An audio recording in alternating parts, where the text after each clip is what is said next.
Olá, seja muito bem-vindo a mais um episódio do nosso podcast Educação Começa em Casa. Um espaço criado para a gente debater, conversar sobre educação parental. Bom, hoje eu estou aqui com o Fábio Benício. Tudo bem, Fábio? Bom dia, Vivi. Bom dia, pessoal. Tudo bem? Tudo ótimo. E a gente vai falar de um tema que é bem sensível, né? Passamos aí por 2 etapas do Enem e daqui a pouco sai o resultado. Vamos conversar hoje sobre e quando a nota do Enem não vem. Fábio, é um tema sensível, né? É um tema que as escolas privadas hoje, né, elas colocam como grande slogan, né, da campanha de matrículas de uma escola, a quantidade de alunos que passou, né, no Enem. Você acredita que uma nota baixa no Enem, ela realmente significa que esse estudante falhou? Ou ela pode ser encarada de uma outra forma? Então, é uma boa pergunta, Vi. Assim, acho que a primeira coisa que pais, mães, alunos, estudantes, enfim, todo mundo tem que entender que o Enem é um concurso, né? E um concurso é uma competição. Sim. E passam, né, são classificados para as faculdades, né, aqueles alunos que têm uma melhor performance. Sim. Então, quando a gente fala de equilíbrio na educação, a gente fala que é importante a criança ou adolescente, né, desde pequeno, desenvolver dentro dela, né, a educação, o papel das famílias, é ajudar nesse processo, desenvolvendo dentro delas todas as competências para elas irem bem no mundo, né, lidarem com as dificuldades, com os desafios que o mundo apresenta. E o Enem é um concurso, né, é uma competição em que passam os melhores. Então, desde pequeno, a gente tem que criar os nossos filhos e filhas sabendo competir. Sim. Né? E aí a gente vai se perguntar agora, o que é saber competir? Saber competir é você saber desenvolver as competências para lidar com aqueles desafios, né?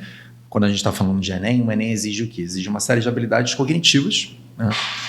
Não só os conteúdos, não só a informação, mas exige também concentração, exige capacidade de interpretação, né?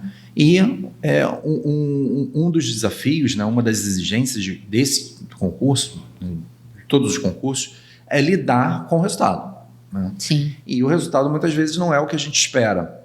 Às vezes a gente está bem capacitado e o resultado vem abaixo do que a gente gostaria. Às vezes a gente nem está tão capacitado e o resultado surpreende, vem positivo, porque, enfim, né, são 180 questões ali, uma redação, então é comum ter surpresas, né? Claro. Estudantes que a gente esperava ter um resultado melhor, estudantes que a gente esperava ter um resultado pior e que tem um resultado acima do esperado.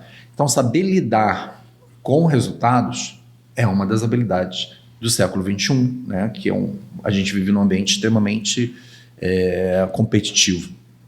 Então, sim, a gente tem que saber lidar com a frustração e a gente também tem que saber lidar com os resultados positivos. E aí, sem fugir da pergunta, né, você fala assim, é porque falhou naquele processo em si? Sim. Né? Então, é óbvio que se o aluno não teve um bom resultado, se o objetivo dele é entrar na faculdade e ele não conseguiu, ele fracassou nesse processo. Uhum. Fracassar em um processo específico significa fracassar na vida? Significa que ele não vai ter mais nenhuma chance? Significa que vai ser sempre assim?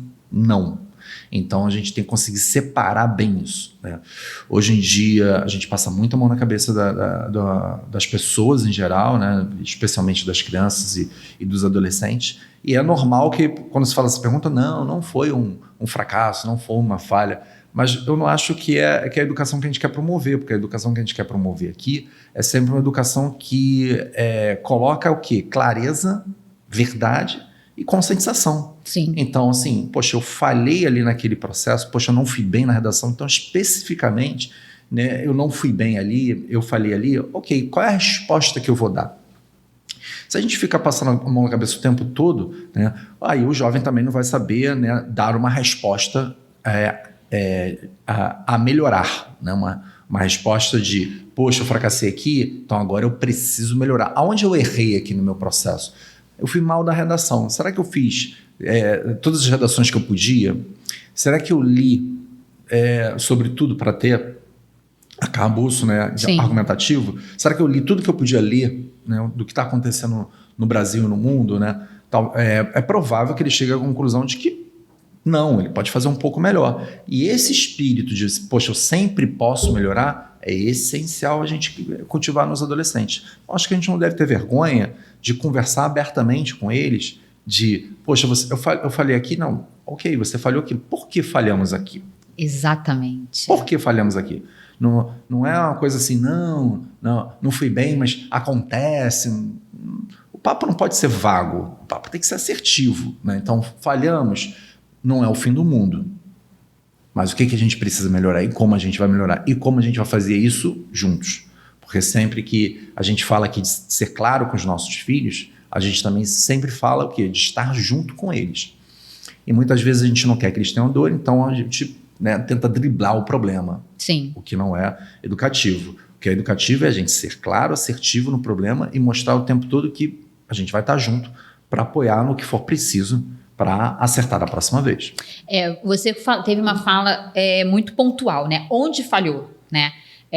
Não é o fim do mundo, não é a coisa mais absurda que poderia acontecer na sua vida, né? Mas quando você falou assim, onde falhou, né? É importante ter esse discernimento, né? Porque às vezes a nota vem e a gente aqui está falando sobre o Enem, mas sobre qualquer outra esfera de concurso, como você falou, ou até mesmo uma atividade na escola, aonde errou, vamos olhar, vamos pegar, vamos destrinchar, né? Foi na redação, foi em ciências humanas, foi em matemática, aonde foi? Aonde você precisa de mais apoio, né? Eu pelo menos entendi dessa forma você Sim. Falando, né? Tem um exemplo bem legal disso, né? Que eu gosto muito de basquete, eu gosto muito de NBA.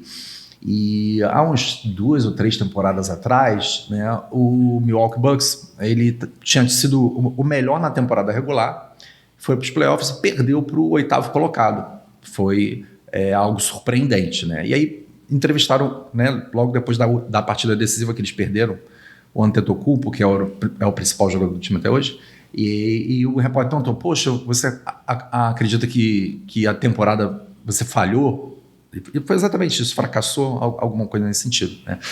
E eu realmente não gostei da resposta dele, acho que a resposta dele não foi a melhor. Ele falou assim, não, a gente teve uma temporada incrível, a gente só perdeu aqui agora, nesse final e tal. E desviou o assunto, se fosse o Michael Jordan aqui, você ia perguntar a mesma coisa e tal. Não foi a resposta que eu acho adequada, né? A resposta adequada, assim, a temporada em si, né, foi ótima, a gente ganhou muitos jogos. Aqui nos playoffs, né, nessa decisão, realmente a gente falhou, então a gente precisa melhorar alguma coisa para na próxima temporada não passar pela mesma coisa, né? Então, assim, ele tomou a pergunta do repórter como se fosse uma carreira fracassada. Sim. Ele não tem uma carreira fracassada, ele tem uma carreira vitoriosa. E, inclusive, já ganhou o campeonato, já ganhou, né, a NBA. Então, assim, ele tem uma carreira vitoriosa, mas teve uma temporada de fracasso. Então, reconhecer que aquele momento eu não fui bem e eu fracassei, eu acho que não deve ter vergonha da palavra, eu falhei, eu fracassei. Sim. Isso não significa que você vai fazer o tempo todo, né? Então, às vezes os pais têm medo de que o adolescente tome aquele fracasso para a vida e deixe de usar os termos corretos e de abordar corretamente a situação, né? Acho que é um erro. A gente tem que falar claramente de, não, aqui foi um erro, mas não significa que a gente vai errar sempre, né? Você falou a palavra erro e fracasso agora, né?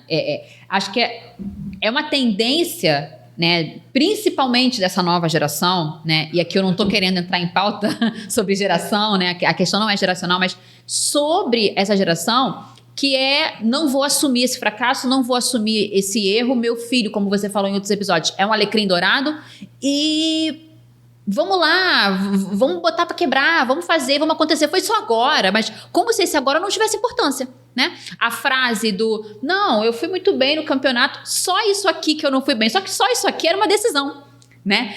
Só essa prova era uma decisão, só esse Sim. concurso não é só isso, né? Não é só. A gente minimiza o problema para minimizar a dor. Só que minimizando a dor, a gente minimiza o problema, minimiza a solução.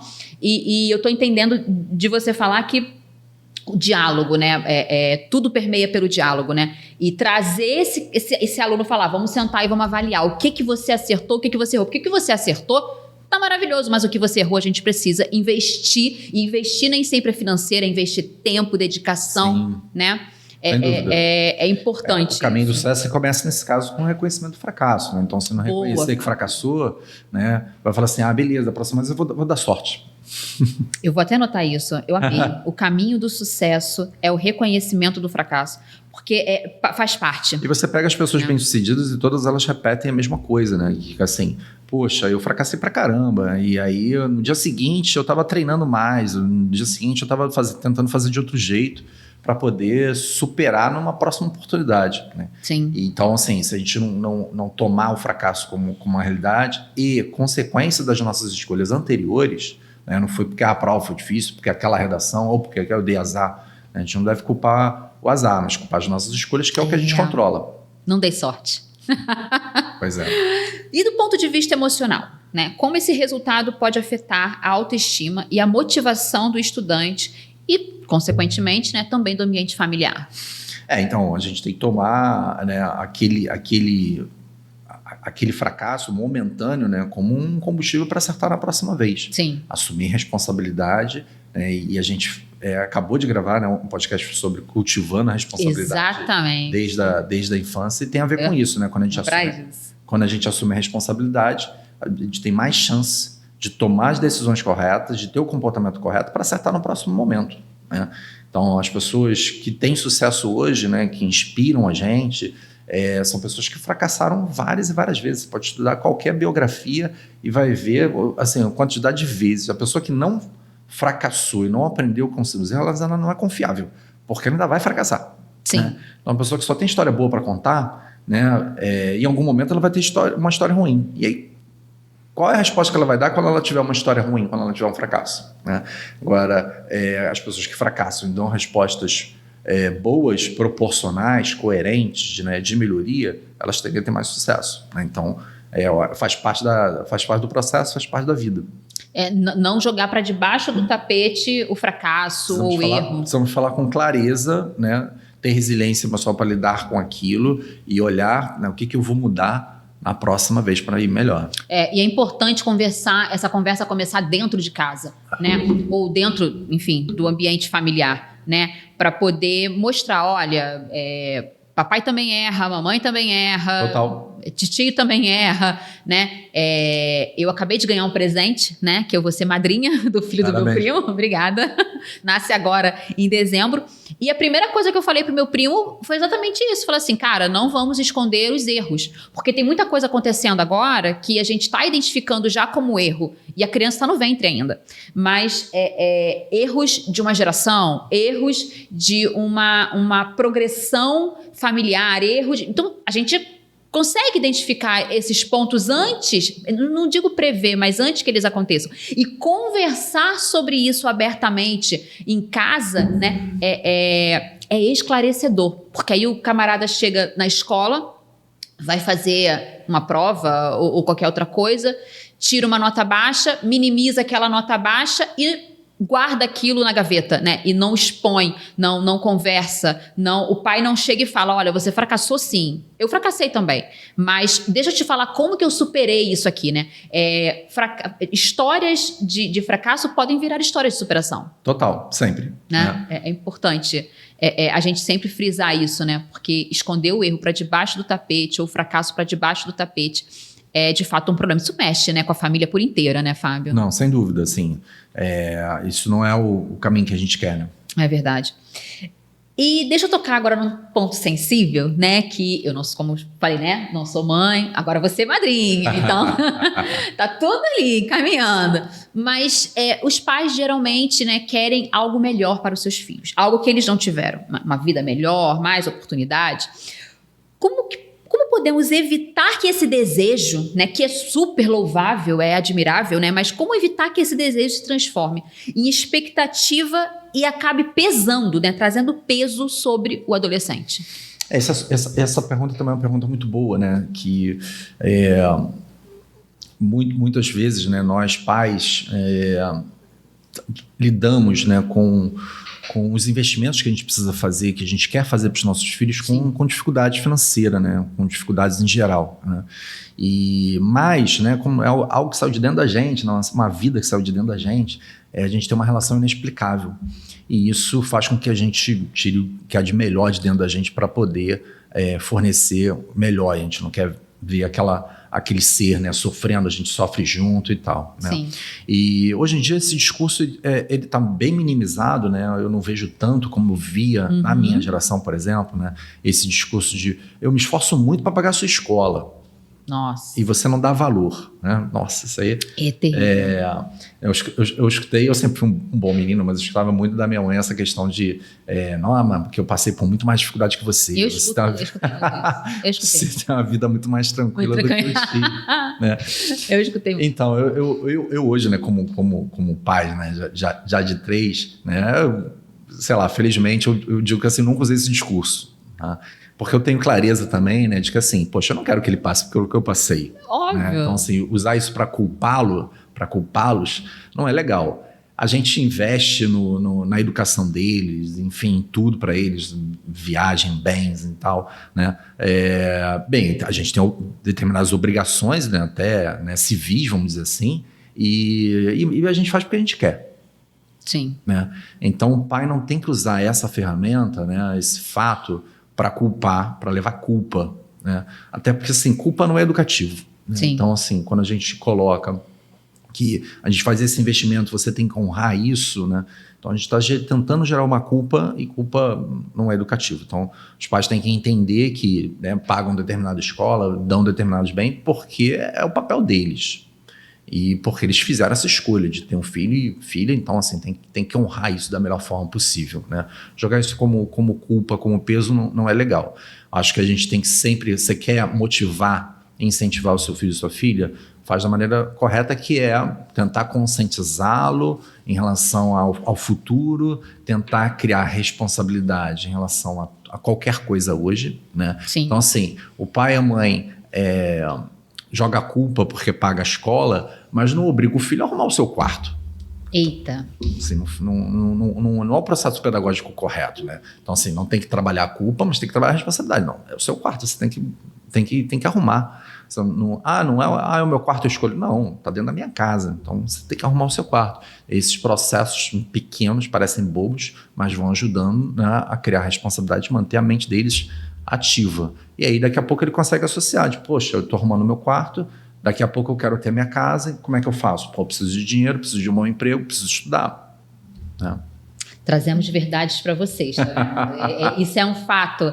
E é um fato que pode acontecer, né, na sua casa, na casa de qualquer pessoa, né? Porque é isso, a gente cobra muito que ele vá bem na escola, mas a responsabilidade mínima de, sei lá, forrar a cama, botar o lixo para fora. De fazer o trabalho, né? Então, assim... cuidar do próprio material. Pois é, então, assim, a gente culpa, porque eu pago a escola. Mas você não paga a escola e vai dormir, né? O seu papel não termina quando você paga a escola. Sim. Né? É uma parte, né, muitas vezes dolorosa, é verdade? Sim. Mas tem que ser feito, né? E aí, assim, isso não te exime de acompanhar, de orientar, que é a educação de verdade. E esse é o papel do pai e da mãe. Eu lembrei de alguns episódios, você falou da Belinha, sua filha mais nova, dela subindo o carro, né? A dificuldade, você viu ali que... Vamos encarar isso como uma prova, né? A dificuldade ali que ela teve de subir, mas quando ela conseguiu subir, aquilo foi incrível, né? E caso ela não tivesse conseguido, você estaria ali para dar um suporte, né? Eu acho que olhando, né, de longe, claro, e de forma muito superficial, eu acho que talvez falte um pouco disso, né? Olha, você vai tentar essa prova, esse concurso, essa escalada, né?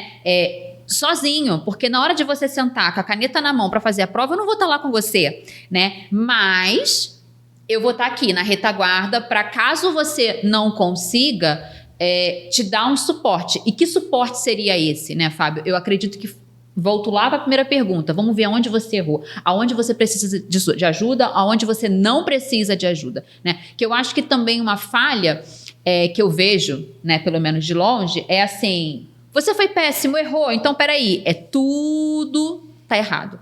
Não se dá o trabalho de olhar de fato para ver o que tem de proveito ali Por exemplo, seu filho, né, Gabriel, ele é excelente em matemática, né? Como tem muitos outros jovens excelentes em matemática. Mas e quando, né, a prova, o resultado vem negativo, às vezes o pai não quer nem pegar aquele resultado de matemática e falar, olha, foi bacana, tá? Matemática tá ok, mas vamos ver aqui geografia. Geografia você tá pecando, né? Então, acho que esse suporte, né, ao qual a gente tem falado aqui em todas as perguntas, né, ele passa muito por isso, né? Não é fazer por você, mas tá aqui no suporte. Tem que dar o suporte e tem que dar o suporte sempre, né? Então, isso, não é só pagar a escola e acabou. E assim, a gente tem a péssima cultura do boletim, que a gente já falou aqui, né? Que é olhar para a parte acadêmica do nosso filho 4 vezes no ano, né? E aí, assim, o Enem, olhar no final do ano. Então, assim, sim, o milagre não vai acontecer naquele dia. Então, o milagre acontece todos os dias. Então, são 200 dias no ano do Enem, né? 200 dias para se estudar, para fazer a diferença em 2 dias. Né? Então, a gente tem que olhar os 200 dias. Se a gente tem segurança que ele está fazendo melhor, ok, vamos olhar de vez em quando. Mas, assim, a gente não pode esperar que não olhar para nenhum dia e que o milagre vai acontecer naqueles 2 dias e vai tirar um resultado. E aí, joga tudo fora, né? Mas onde você estava também ao longo da jornada? Né? Então, sim, jornada e processo, mais importante que resultado. Quando a jornada e o processo é feito da maneira correta, o resultado vem. Eu preciso te dizer que essa história da cultura do boletim, eu conversei com as minhas primas. Eu tô levando isso para fora, porque eu achei uma ideia sensacional, que de fato né? Não adianta a gente querer olhar só o resultado, mas e o processo, né? E o resultado que a escola determina, né? Se é trimestral, se é bimestral. Lógico. Né? O Enem, ele costuma ser visto como uma grande chance de mudar o futuro, né? E eu dou ênfase aqui à grande chance, né? Como lidar com a frustração quando esse sonho não se realiza de imediato?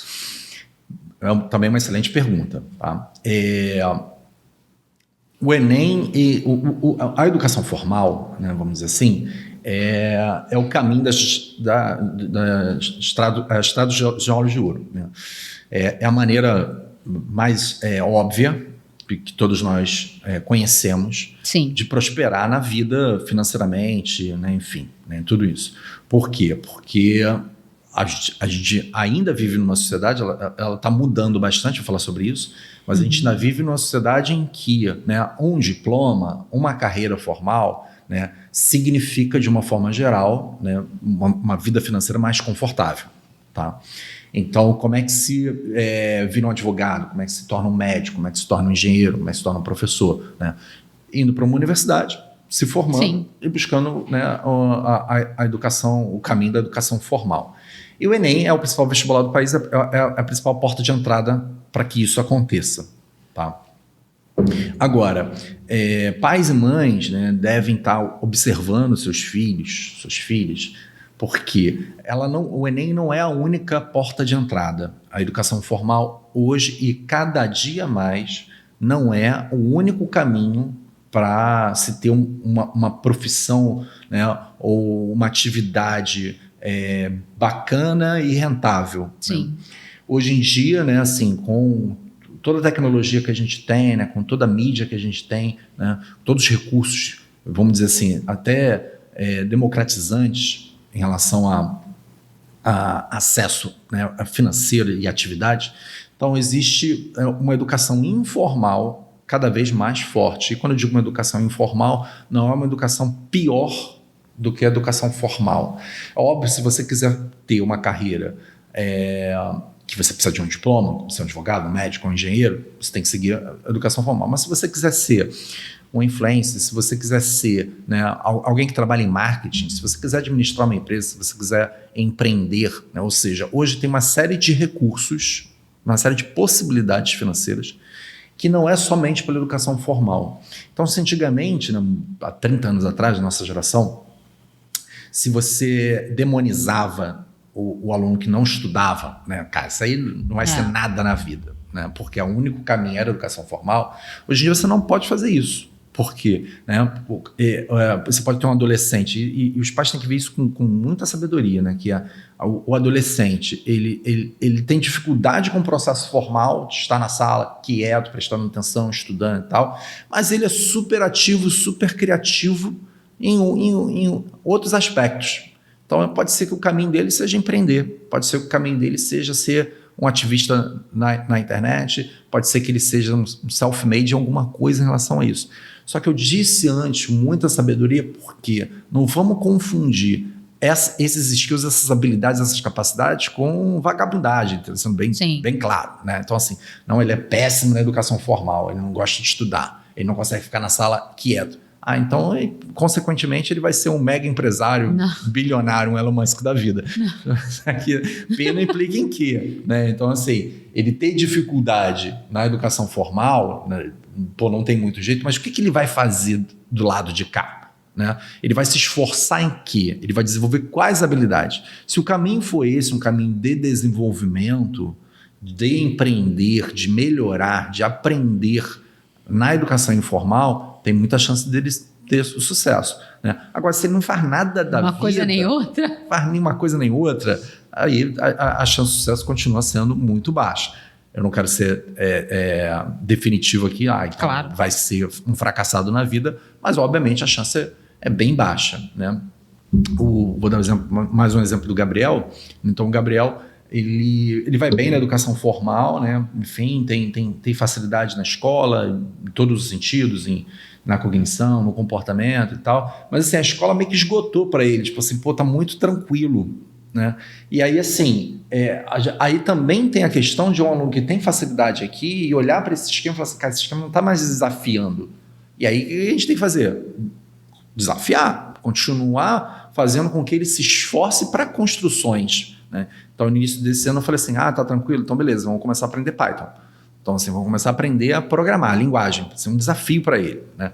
Pedi para um amigo meu que programador, falou assim, cara, começa a ensinar para o meu filho, mostra um caminho para ele começar a aprender linguagem para programar, para ser um desafio, né? E foi boa parte do janeiro dele, né?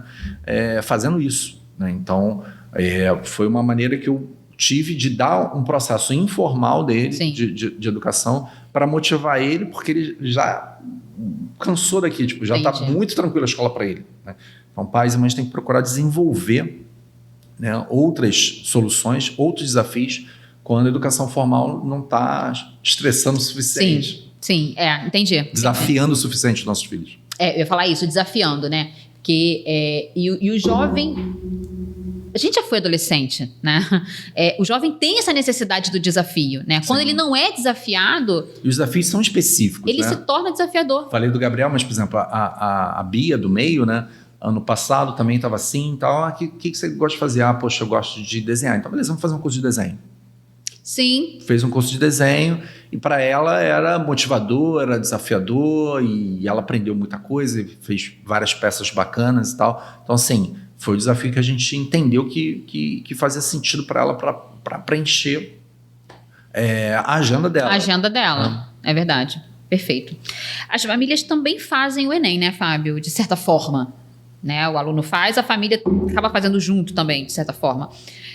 Porque acompanham, né? Cada passo, né? Investem tempo, como eu já falei, dinheiro, expectativa. Mas como que os pais podem reagir de maneira saudável diante da decepção do filho? Para o pai e para a mãe, a gente tem um desafiozinho aqui, né? Que é o fato de você estar junto. E a gente sempre fala aqui, né, a importância de estar junto. Sim, sim. Mas você não vai fazer a prova. E você não estuda. Né? Não depende diretamente de você. Sim. Então você tem que ter um equilíbrio entre motivar e entender que aquele jovem, aquela jovem, é diferente de você. Né? Essa posição equilibrada nunca é fácil. Alcançar o equilíbrio nunca é fácil. Sim. Se ser equilibrado fosse fácil, a gente tinha uma sociedade saudável, não uma sociedade doente. Buscamos por equilíbrio. Então, exatamente. Pedimos sempre, né, essa luz, claro, do equilíbrio. Né? Vou dar um exemplo do Gabriel, que está fazendo Enem aí pela primeira vez como teste. Né?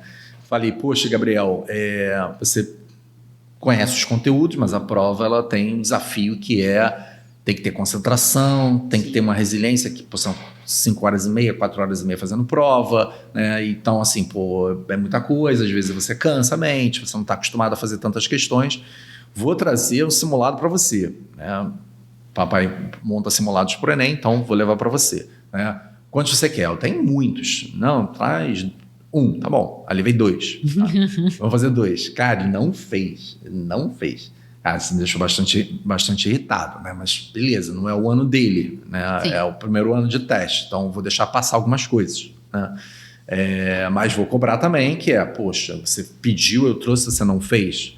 Não é correto com o papai. Então, assim, você tem que cumprir seu compromisso, mesmo sendo, né, um bom aluno. Claro. Acredito que essa é uma postura equilibrada dentro disso. Próximo ano já falei, né? Assim, a redação é a sua dificuldade. Então, cara, você vai fazer, né, um curso específico de redação desde o início do ano. Tem que fazer uma redação por semana. Fazer uma redação por semana. É chato, não importa. Tem que fazer. A vida não é só tomar sorvete. Então, sim, vai fazer toda semana a redação com foco no Enem. É verdade, porque aí acaba que esse diálogo, né, fica mais aberto, fica mais transparente, né? Claro, é importante, eu pelo menos acho importante, né, os alunos que se empenham para fazer o Enem, né, fazerem o teste no segundo ano para saber como que vai ser, né, no terceiro ano, que aí vai ser a Vera mesmo, né, aí vai, sim, ser a prática de verdade, né, mas ter esse diálogo, né, de, olha, trouxe aqui para você fazer, olha, você não fez, beleza, mas... e aí, o que você vai fazer com o pedido que você me fez e você mesmo não atendeu, né? Imagino que para o próximo ano, né, ele vai estar lá já, por ser um aluno do segundo ano fazendo Enem agora, como tem muita gente que faz, né, já vai estar até mais hábil, né? Sem porque dúvida. É a questão do... para quem, né, não se lembra, mas quando a gente fez o Enem, tinham pessoas que levavam um pacote de amendoim, abriam e faziam aquele barulhinho, aquilo irrita e desconcentra muito fácil. E qualquer concurso, né? Aí abre a garrafa de água com gás. Tss, aquilo tira completamente a nossa concentração. E é algo que não acontece, né, corriqueiramente num ambiente escolar, sim, por exemplo. Sim. Né? Essa prova, esse ambiente de prova é também um ambiente de prova na escola, mas são ambientes de prova diferentes, né? E ter esse discernimento, ter essa consciência, fazer os testes antes, né? É bacana, Fábio, importante. E o que as famílias podem fazer, né, no dia seguinte ao resultado? O resultado está para sair, né? Então, o que as famílias podem fazer no dia seguinte ao resultado? Aquele comportamento em que a frustração ainda está muito viva, né? Para começar a construir o ânimo e o planejamento do estudante para o próximo ano. Sim, então, como a gente sempre fala aqui, né, a gente gosta de ter clareza, né? Então, para ter clareza, a gente precisa observar e entender o resultado, né? Então, não se corre disso, né? Então, se encara o resultado de frente, né? Esse podcast aqui é dedicado a gente falar sobre quando o resultado não é legal, né? Então, assim, se o resultado não for legal, acho que a primeira coisa é umas férias, né? Tipo assim, um descanso, né? Cara, beleza, não vamos falar sobre isso, vamos deixar a cabeça esfriar, né? Sim. Com cabeça quente a gente costuma tomar decisões erradas. Sim. Então, assim, cara, vamos dar um tempo aqui, 1 semana, 2 semanas para descansar. E depois a gente começa a pensar assim, já no próximo ano, né? Na verdade, a gente vai ter o SISU, né, que é o processo de seleção, né, e a gente vai ter que olhar para isso em janeiro. Depois a gente vai gravar um podcast só para falar do SISU aqui. Bacana. E aí tem que tomar a decisão, né, se vai encarar uma carreira, não a carreira que esperava, né, mas que a pontuação permite, ou se vai fazer novamente, né?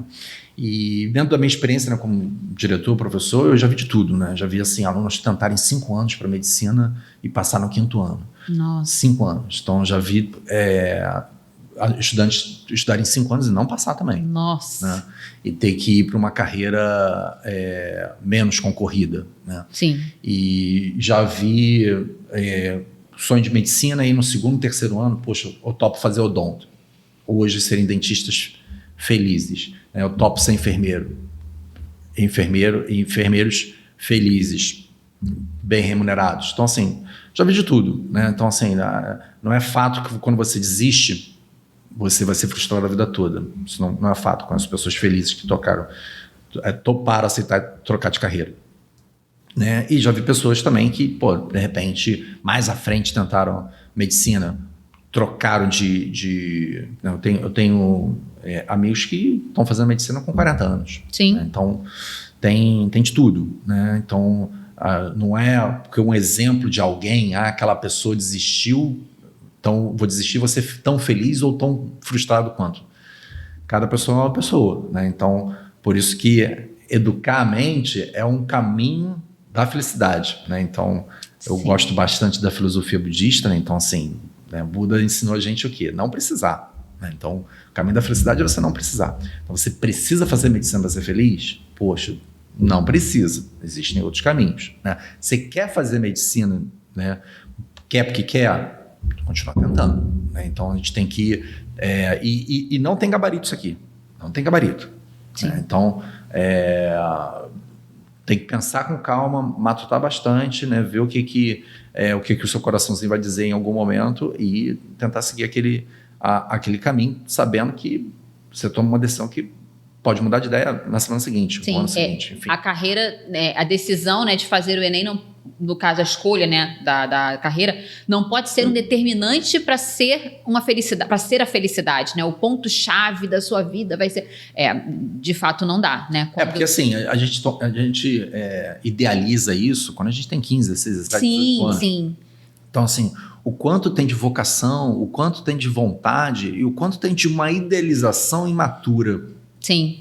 Né? De que se eu colocar o estetoscópio, se eu fizer uma operação, eu vou ser a pessoa mais feliz do mundo. Mais feliz do mundo. Né? Quanto tem de idealização nisso? Né?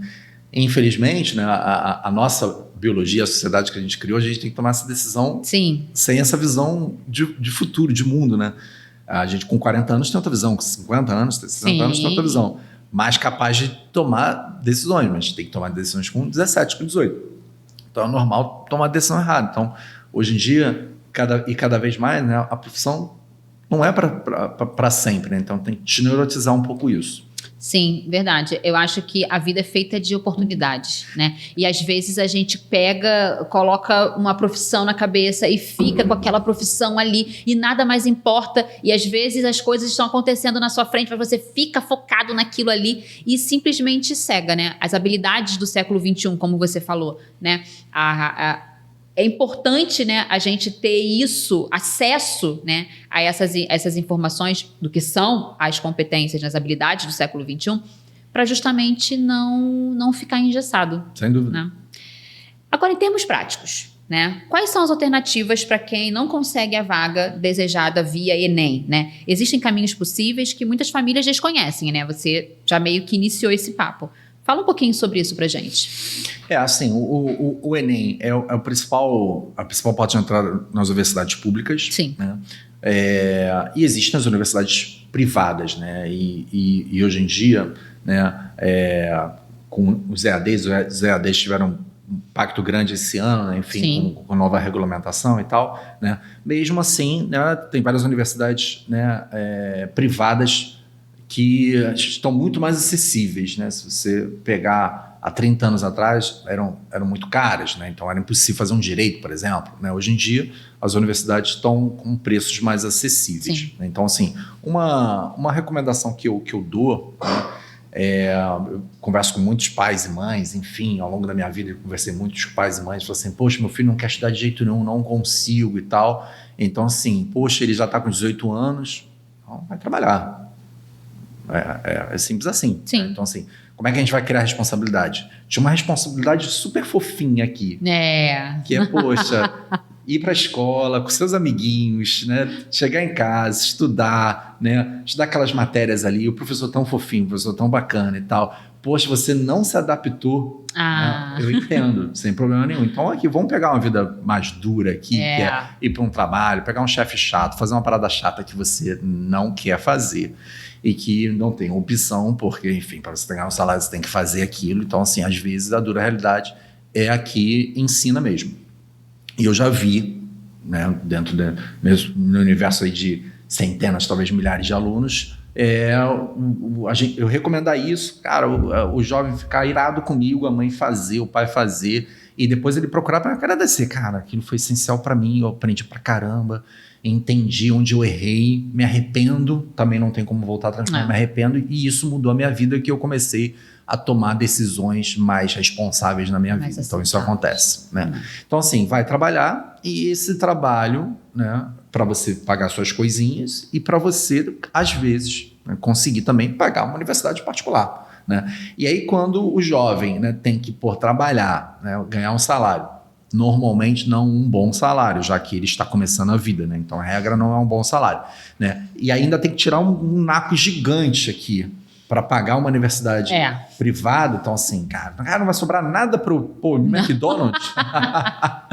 Então assim, a gente está estereotipando aqui, né? Mas enfim, né? Cara, isso, não, mas é isso ensina. Muito. Né? E aí assim, o pai e mãe tem que ser duro em relação a isso. Não, cara, é isso mesmo, vambora, né? E aí, e às vezes o jovem faz isso feliz, né? Realmente a escola era muito chata e tal. Agora eu tô aqui trabalhando, tô feliz no meu trabalho. Então, às vezes o jovem se encontra, progride, tem sucesso, enfim, né? Quando eu olho para os meus alunos hoje e encontro com eles aí, né, seja nas redes sociais ou offline mesmo, né, não são todos os nerds que são os bem-sucedidos. Sim. Né? Os nerds, de uma forma geral, são bem-sucedidos. Sim. Mas eu tenho vários e vários alunos extremamente bem-sucedidos e felizes que não eram bons alunos. Né? Sim. Mas se encontraram, né? Assim, não dá para ser bem-sucedido sem ser competente, né? Se encontraram em algum momento, desenvolveram competência e prosperaram. Né? Então, assim, né? Ser nerd não é a bala de prata, uma solução definitiva. Ajuda, né? Mas também não é o fim do mundo quando não se não é o fim do mundo quando não se passa no Enem na primeira vez. Né? Se entender que ele vai se esforçar, que ele vai se dedicar, tenta mais uma vez. Mas se entender que não também, vamos seguir um caminho mais árduo, que é trabalho e faculdade privada. Eu desaconselho totalmente. Sim. Quando ele vai para uma universidade privada e o pai continua pagando, como se fosse uma continuidade da escola. Né? Então, por quê? A gente está estereotipando aqui que não é um bom aluno, não estuda. Tá? E aí, assim, vai para a universidade privada. E provavelmente ele vai continuar fazendo a mesma coisa. Tem muita chance dele continuar fazendo a mesma coisa. Então, assim, vamos adicionar uma responsabilidade aqui, que é um trabalho. Sim, aí a gente começa a mexer com a vida dele, ele começa a entender como é que funciona o mundo. Sim, você deu um cenário, mas é um cenário que foi muito parecido com o meu, né? Você sabe. Eu me formei, né, com 18 anos. Eu estava finalizando ali o 3º ano do ensino médio e não queria fazer o Enem, não queria fazer prova nenhuma, né? Minha mãe foi lá, me inscreveu falando, você vai fazer. Foi uma decisão muito mais dela do que minha. Óbvio que eu não fui bem na prova. Ela falou assim, tudo bem, então parabéns. Você acabou de conseguir a oportunidade de trabalhar. Você agora vai trabalhar. Então eu comecei a trabalhar em shopping. A dor que era eu acordar cedo, ir para o shopping, porque eu trabalhava num shopping, e voltar à noite, não para casa, mas para a faculdade particular, para poder... Na época eu fazia fonoaudiologia. Foi uma dor que eu não aconselho para ninguém. E não é saudável. Não é saudável. Um adolescente de 20 anos trabalhar de manhã e à noite ir para o shopping por experiência própria. Não foi fácil, foi dolorido, foi doído.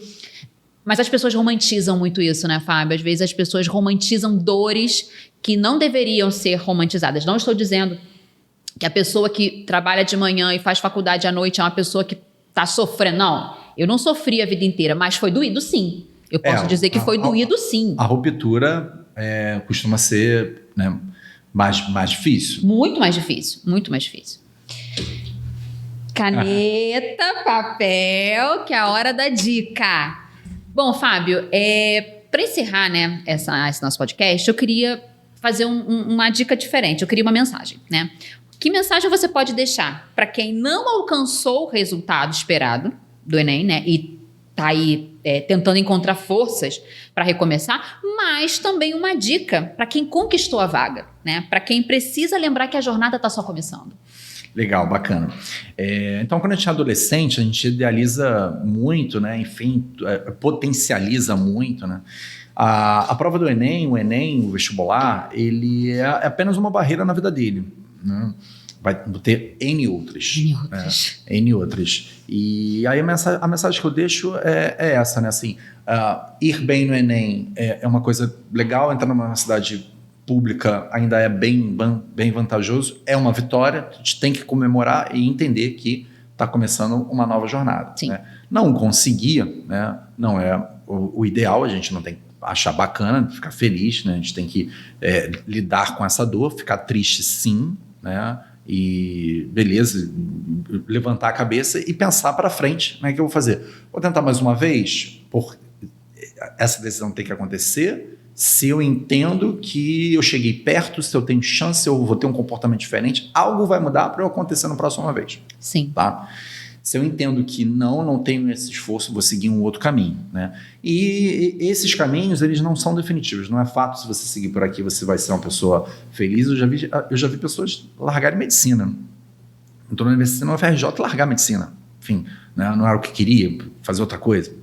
Acontece, né? E seguir esse caminho aqui, né? Um caminho um pouco mais árduo, não significa que você vai ser, né, infeliz. O segredo é sempre o que a gente fala aqui? Esforço. Né? Então a gente tem que entender que a vida é difícil e a gente precisa se esforçar. Aqui o caminho vai ser mais tranquilo, eu vou continuar me esforçando. Né? Normalmente eu já entendi o que é esforço, mas eu preciso continuar. Né? E aqui eu preciso entender o que é esforço, mudar meu comportamento, me esforçar mais. Se eu me esforçar mais, as pessoas que se esforçam, que se dedicam, que são, né, disciplinadas, né, conseguem, né, encontrar o sucesso, né, em qualquer espaço. Bacana, Fábio, muito obrigada. Espero que você tenha anotado aí as dicas, que foram várias, né? Esse programa de hoje a gente conseguiu caminhar um pouquinho por várias dicas, né? Obrigada, Fábio. Sempre um prazer conversar com você. Pessoal, esse programa ele se passa no YouTube, então pode deixar seu comentário, pode dar sugestões, né, de que tipo de tema você gostaria de ouvir, né? E também estamos no Spotify e no Deezer, tá? As nossas redes sociais, elas estão abertas e sempre muito bem-vindo, né? Ouvir o que você tem para dizer pra gente. Até o próximo episódio. Tchau, tchau. Grande abraço.